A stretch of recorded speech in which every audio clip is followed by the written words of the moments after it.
Support for Race Unwrapped comes from the Kentucky Center for African American Heritage. Their mission is to enhance the public's knowledge of the history, heritage, and cultural contribution of African Americans in Kentucky and the African diaspora. KCAAH is dedicated to providing a heritage experience through education, enrichment, and entertainment. Located at 1701 West Muhammad Ali Boulevard. Calendar of events and more at kcaah.org. From Louisville Public Media.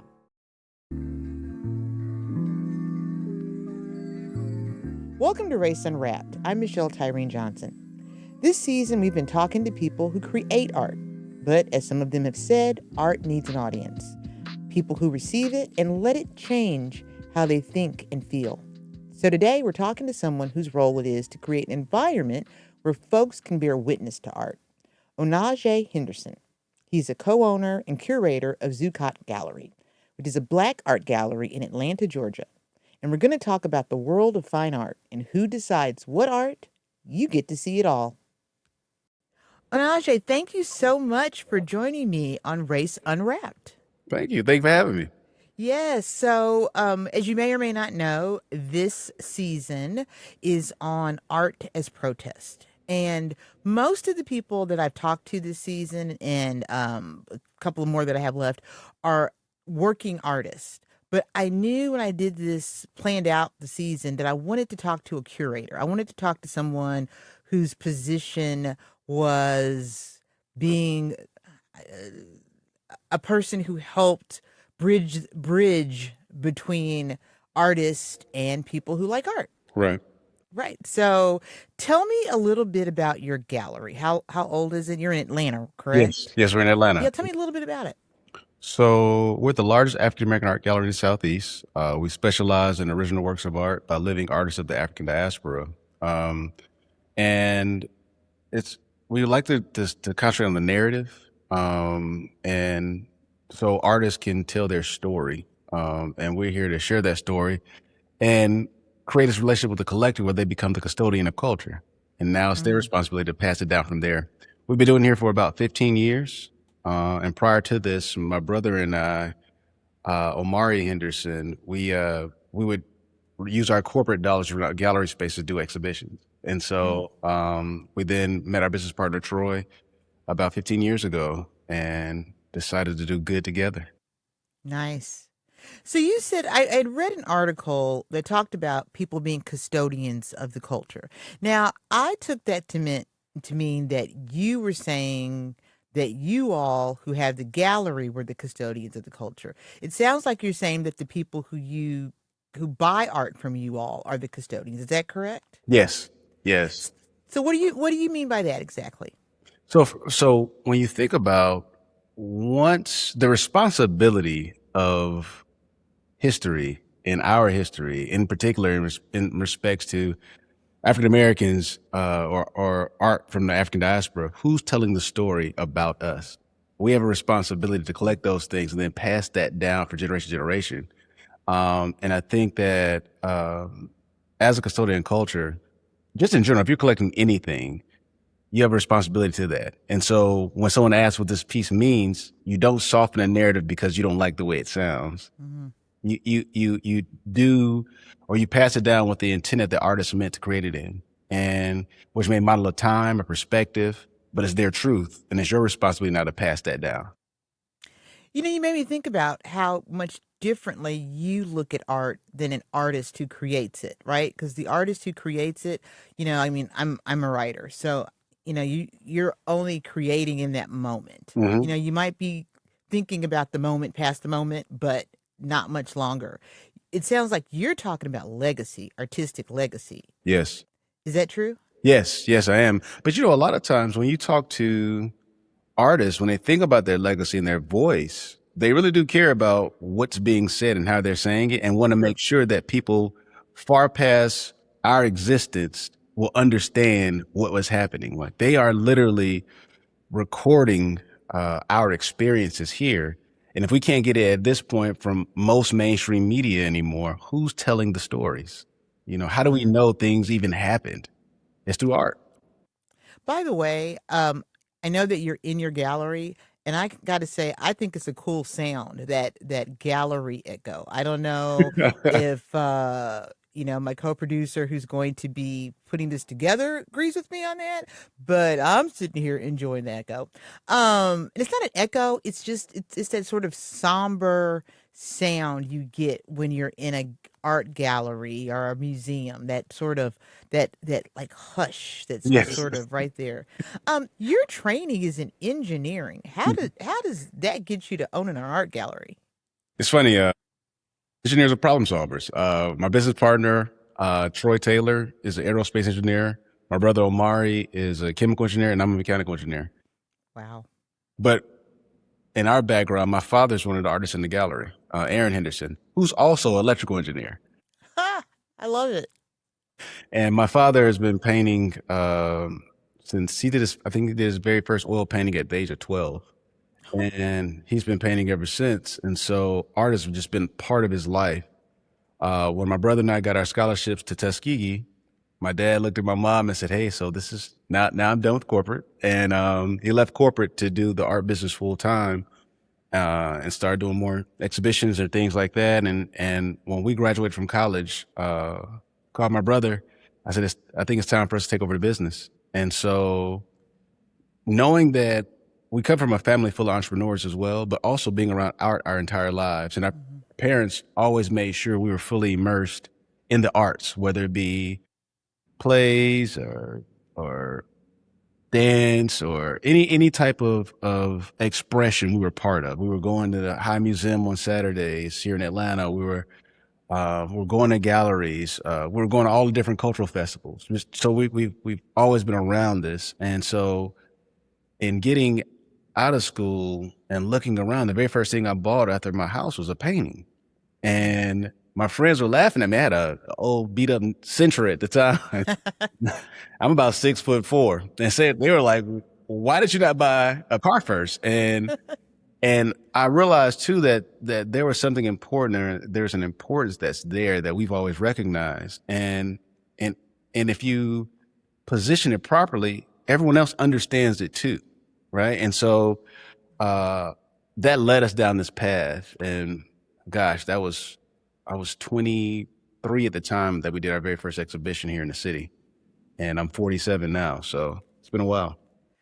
So you had an exhibition at one point. I don't know if it sounds like you don't have it anymore, called Dear Black People, a Love Letter.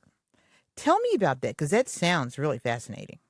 So, Dear Black People, a Love Letter. I came up with the concept because of everything that was going on in America, and how heavy it felt, and how even to this day, at times it feels there's an attack on us.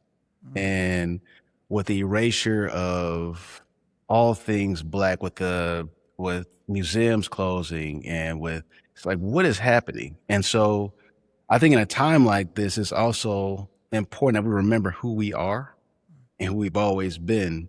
So we are the children, the grandchildren, the great grandchildren of those that they tried to kill and could not. And during those times, we also persevered. And so I think Dear Black People, a Love Letter served as just that. And so the exhibition also focused on the resiliency, and the unity of Black people and in America, and how through all those things we've gotten here. And so let this be a reminder to us all. And so it's something that I think as a gallery, we have a responsibility also to serve the community in a different type of way. So sometimes it's not just about, of course, selling the work on the walls, but it's also about making statements. And so I had a list of artists that I really wanted to include, and I had conversations with them months before, and we talked about types of work. And for me, I really like to let the artists do what they do. I know their capabilities, but in it, I wanted to make sure I showed past, present, and future in the exhibition. So even modernizing certain things. So for example, my father did a series on the Deacons for Defense and Justice. The Deans for Defense and Justice were a group of men who were not nonviolent during the civil rights movement. Matter of fact, there's a book called We'll Shoot Back that speaks about them, but they protect their communities. And so the question of, is it time for those guys to come back now for us to begin to protect our communities? So there's a series of paintings based on that, for example. But there's a number of pieces that talk about from politics all the way down to just unity, and not forgetting during all this time, we always had joy at the end of all of it. Always, right?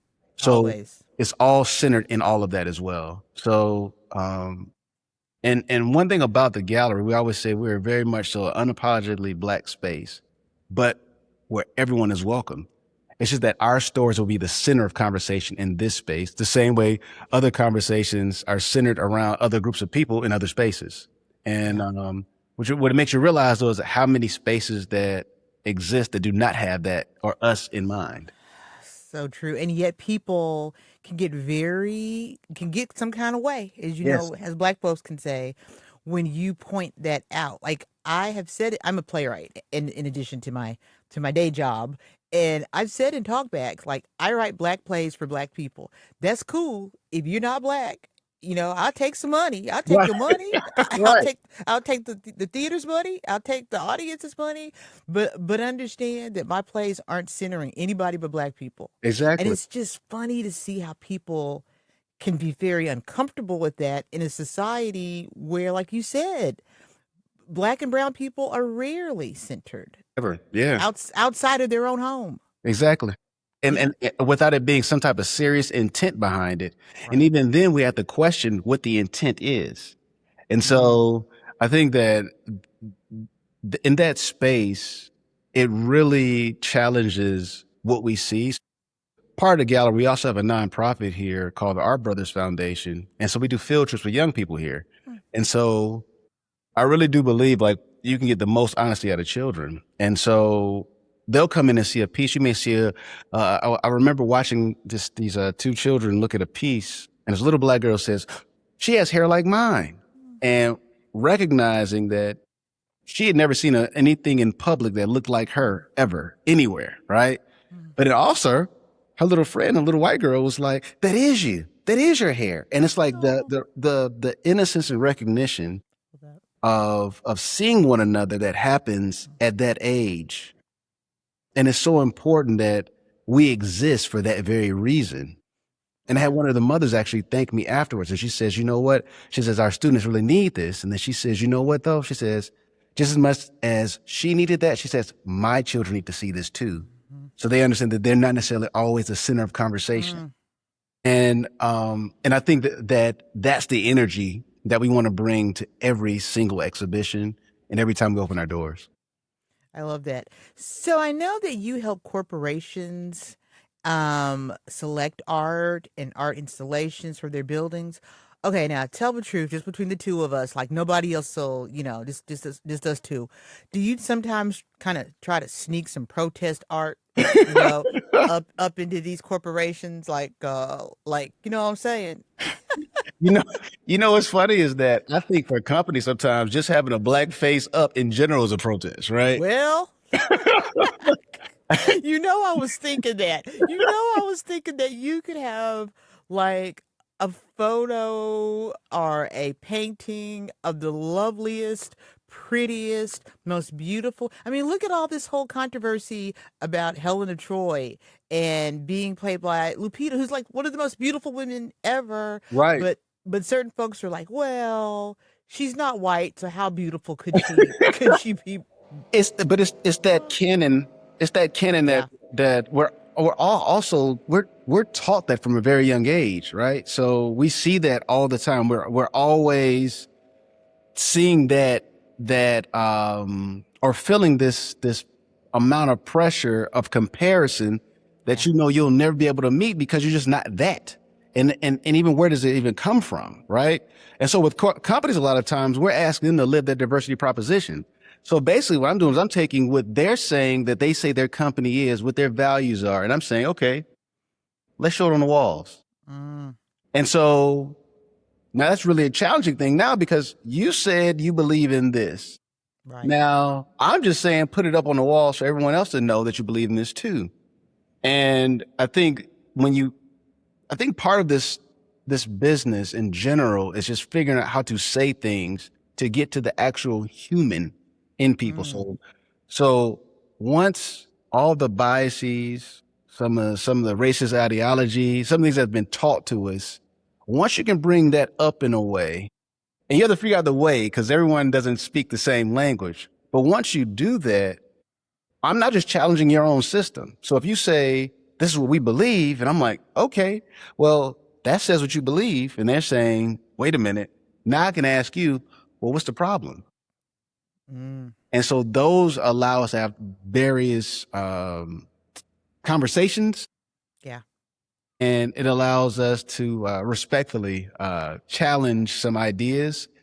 And honestly, for certain companies, they want that. They want to have those conversations. They look forward to them. I think the bigger problem sometimes is that it's that employee group that will complain about the centering. What's been unfortunate is with this whole DEI push,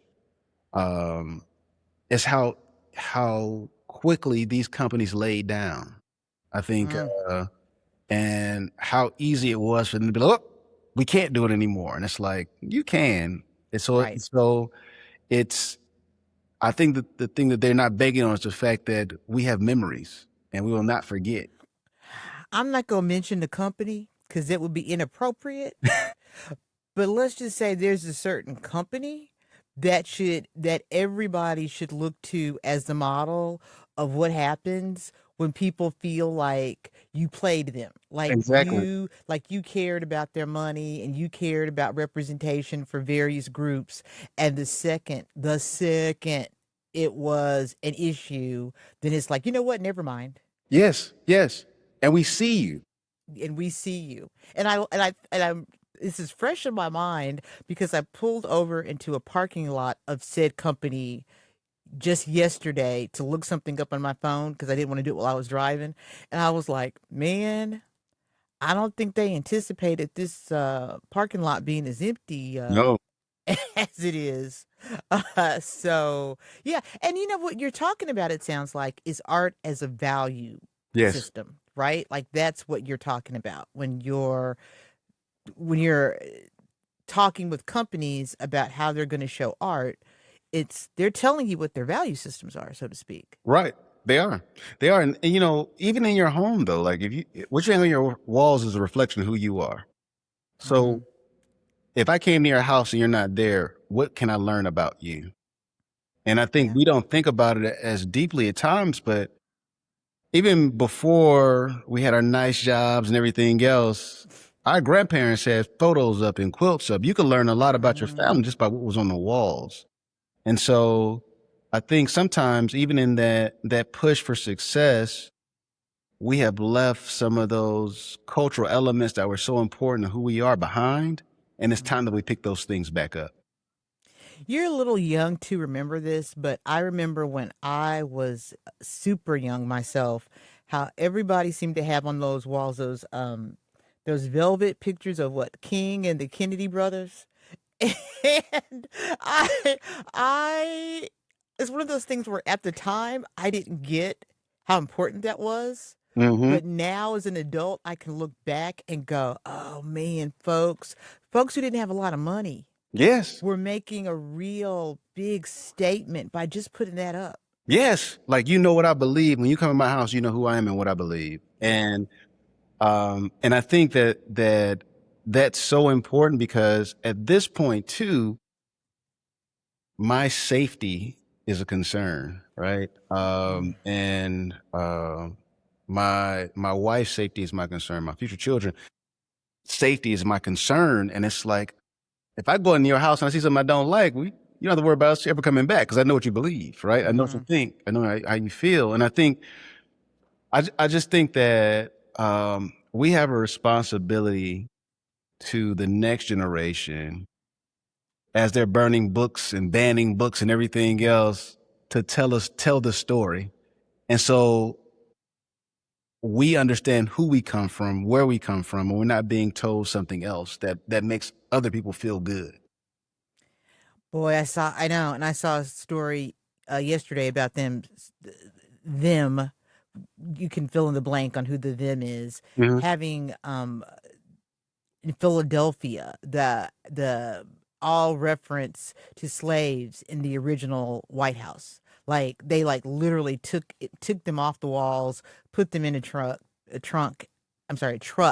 and drove away. And this group has decided to read out loud the information that was on the walls. So it's like over 100 volunteers are standing there at the exhibition reading out loud. Mhm. And I thought, man, is that like a twist on the oral tradition or what? Yes. And you know, the thing about it is that erasure is so scary because you start realizing just how temporary any of these things are, even including our rights. Everything is just temporary. Like, if a group comes in and decides they're going to change everything, like the question whether or not we can vote is even up is just is mind blowing. My father was in the class with one of the little girls who were killed in the Birmingham bombing. Mm. One of the four little girls, and it's crazy. That was my dad. So this wasn't long ago. And he grew up in Birmingham, Alabama, during the civil rights movement. Yeah. And so for him to see this is I mean, it's something that you would think that we're still not past any of these things. And so when it comes to having spaces like the gallery, to serve as a place of the and in a way of activism for anyone who doesn't believe that we should be going this direction, that's what we exist for. Yeah, I mean, I've said this before, that sometimes just showing up with your black face is the protest. Yes. You know, like it's for somebody who's not used to having you in the room or the Yes. building or the organization or the fill in the blank. Um, that it's like I'm not protesting. I just woke up this morning and washed my face. Right. But Right. okay, you know. Right. Um, could you tell me about the art tastings that you Yes. host? Could you tell me about that? What that is and what the purpose is? So it's funny. The art tasting came about back when I was younger. My friends were laughing at me because I bought that painting and not my car. And and the art tasting came about because what we realized quickly is that people were buying art because it wasn't a resource issue at the time. It was more about just not knowing and not understanding, and how we even saw galleries and art as to be something rich and white. We didn't even see it as anything that was accessible. And you got to remember that at this point, though, I'm 23, 24 years old, and I'm trying to explain things to my friends, and their reaction to it is still very much so what they saw in some TV show, right? Yeah. And it's all, number one, it's all skewed older as well, right? And so how do you normalize the idea of collecting culture? So the art tasting came about, well, we just began to talk about the work, what it takes to create a piece, the papers, the materials, all those things create a piece. And then we show the pieces at the end. And we began to talk about the work, the things you should look at when you're buying a piece, right? Materials, is it a pH neutral, is it balanced, right? Is it zero pH in it? All those type of things that we're looking at. So when you let's say from framing all the way down to the materials that are used, so you understand all these things, so you can demystify it. And then we talk about work, and we talk about why paintings cost what they cost. And so the idea is when you leave here, it's not saying you need to buy something from here. It's saying that now you're equipped enough to go out and now find something that speaks to you. And so it creates somewhat of a lost leader for us, because initially we were doing these things this is before we had a gallery. You had a barbecue at your house, and like, you want to do something extra with it? We bring art over and everything else, and we just talk to small groups. I love that. But years later, some of those same people will say, look, I'm ready to buy my first painting. I bought my house. I want to come in. They will buy from us. And since then, the art tastings, we have two arms of it now. We have a corporate art tasting, and then of course we do the ones in the gallery still. But they've taken us all over. We've done them in other countries. We've done them for cruise lines. And the idea, though, is that it is literally to help you understand the importance of collecting, but at the same time, not telling you what to buy, but what to Yeah. look for when you are buying. Yeah. So what do you feel? What do you see? What do you like? What are all those things? And it helps you make that assessment for yourself. That makes so much sense to me because so much of, like, when we look at like people who are rich, right? It's everything they've had exposure to, the poorest person could have exposure to. Yes. You know what I'm saying? Like, it's you don't have to be rich to go to an art museum. You don't have Not to at be all. rich to listen to opera. It's like one of the aims you have is to make art and buying art accessible. That it's not a class thing. It's not a money thing. It's not a race thing. It's something attainable and accessible. Is that accurate? Yes. I think that what we always talk about is, number one, we're not the only gallery in Atlanta, right? So like there's various types of galleries. There's emerging artist galleries, there's mid-career galleries. Every gallery has a different type of feel to it. What we want to do is we want to get you in the community of collecting work in general. And I think that, but we do deserve to have things that are higher priced as well. Like artists should make a living off their work. You know, we should be able to, I watch a collector class. When it comes down to all these things, the collector has all the power. So when you think about when work increases in value, it's because a collector put it up in auction. A collector had a right to write about it. A collector donated it to a museum. And so when I think about even in another aspect of this, in wealth generation, outside of real estate, art is it. And it's something that you can define. And so we can say what's important. We can say what's valuable of our community. And right now, if you look at who's telling us what's the valuable things in our community, it's not coming from our community. And so, and then also who's selling it. So you look at all the blue chip artists, which Black gallery is selling that work? And so you start asking those deeper questions. It's like we have power in this. And that's why it's so important that we get involved in it, because guess who's collecting our art and we're not? Everyone else. Have you ever heard of the 30 Americans exhibit? Yes, I have. Yeah. I'm live here in Louisville now, but I'm from Kansas City, and Nelson Art Gallery was one of the stops, and it's all this amazing African American art owned by these two rich white people. Yep. But you know, the thing about it is that when we talk about how do you make people feel comfortable about collecting, and how do you demystify and all those things, well, part of it is when people come in and they'll say something like, I always tell this story about one young lady who came in and said, well, this work is expensive. And I laughed. And she says, why are you laughing? And I said, you have on a $5,000 handbag.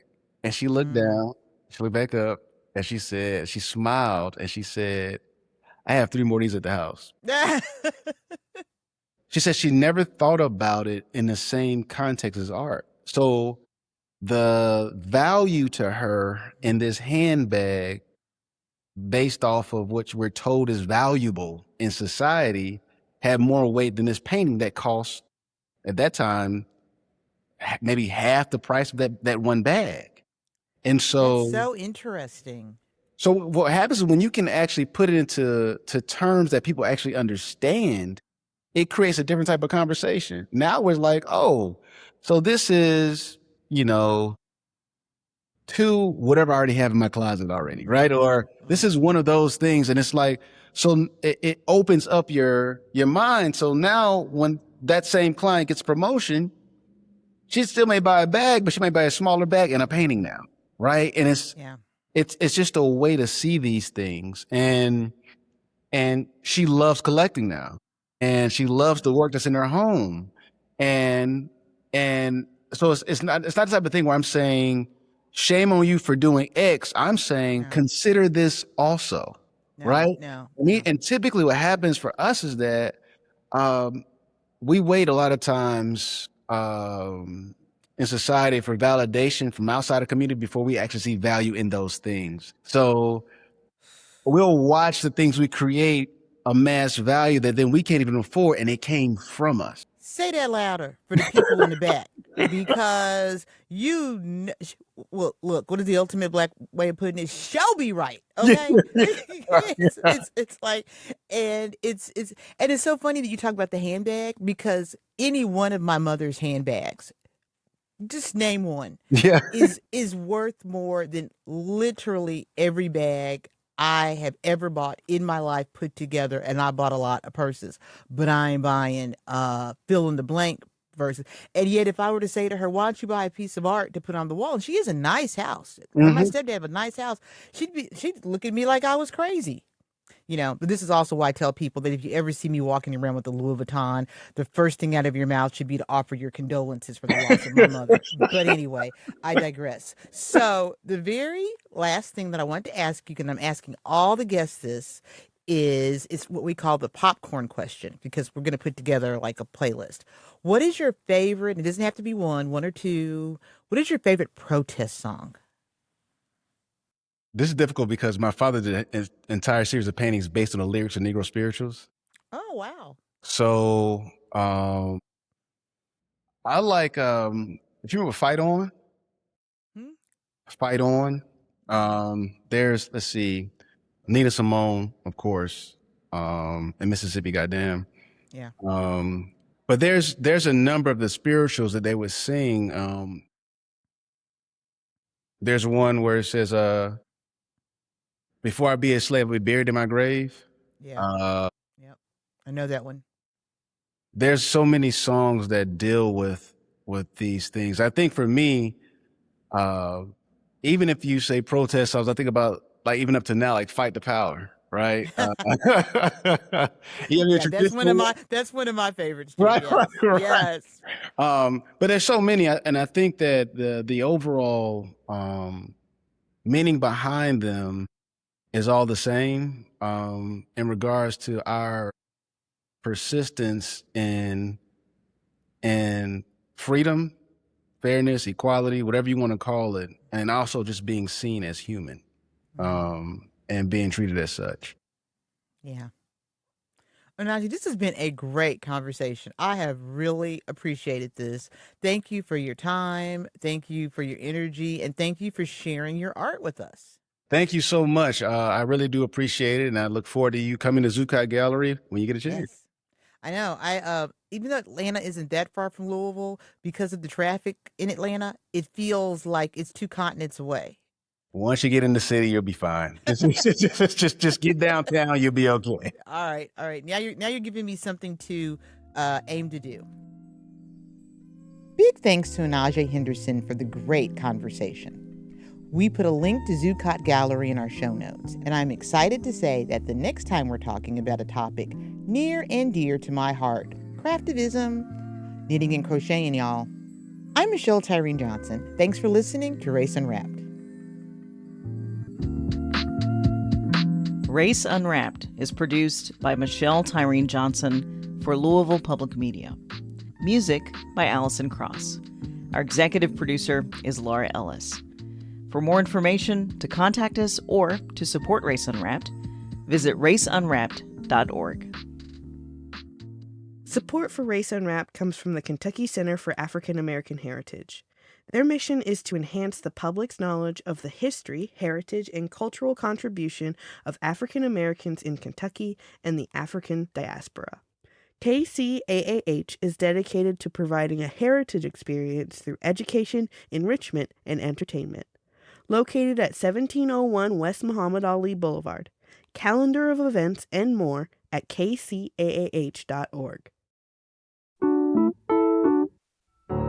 From Louisville Public Media.